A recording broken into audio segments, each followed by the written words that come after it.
Hello guys. അപ്പം ഞാൻ ആദ്യമായിട്ടാണ് ഞാനൊരു സൗണ്ടുള്ള വീഡിയോ ചെയ്യുന്നത്.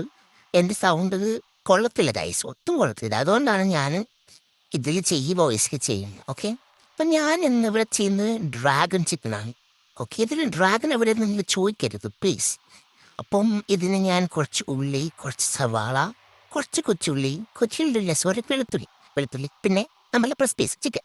ബ്രസ്റ്റ് പീസ് എടുത്ത് അതിനകത്ത് കുറച്ച് മൈദമാവ്, കുരുമുളക് പൊടി, കോൺഫ്ലവർ, ചില്ലി ഫ്ലേക്സ്, കുറച്ച് ജിഞ്ചർ ഗാർലിക് പേസ്റ്റ്, പിന്നെ കുറച്ച് ഉപ്പ്, ഒരു മുട്ട, ഇതെല്ലാം കൂടി ഇട്ട് ചെറുപറ ഇങ്ങനെ മിക്സ് ചെയ്യുക. എന്നിട്ട് അത് നമ്മൾ എണ്ണയിലിട്ട് പൊരിക്കുക, ഫ്രൈ ചെയ്തെടുക്കുക. എന്നിട്ട് കുറച്ച് എണ്ണ ഒഴിച്ച് കുറച്ച് ഗാർലിക് ആട്ടോ, ഗാർലിക് ഇടുക, അതിൻ്റെ അകത്ത് ഉള്ളി ഇടുക, ക്യാപ്സിക്കം ഇടുക, എന്നിട്ട് കഴിക്കുന്ന സോസ് എല്ലാം ഒഴിക്കുക, എല്ലാം ഒഴിച്ചിട്ടുണ്ട് ഗൈസ്. എന്നിട്ട് പിന്നെ ടൊമാറ്റോ സോസ്, ചില്ലി സോസ്, അങ്ങനെ എല്ലാ സോസും ഒഴിച്ചിട്ടുണ്ട്, സോയാ സോസ്. അതിനകത്തേക്ക് നമ്മളെ വറുത്ത് വെച്ച് ചിക്കൻ എല്ലാം കൂടി എടുത്തിട്ട് നല്ലോണം മിക്സ് ചെയ്ത് എടുക്കുമ്പോൾ നമ്മൾ ഡ്രാഗൺ ചിക്കൻ റെഡി. ഓക്കെ, അപ്പം നമുക്ക് കുറച്ച് പൊറോട്ടയുടെ കൂടെ ഒഴിച്ച് നമുക്ക് കഴിക്കാം. Okay guys, by.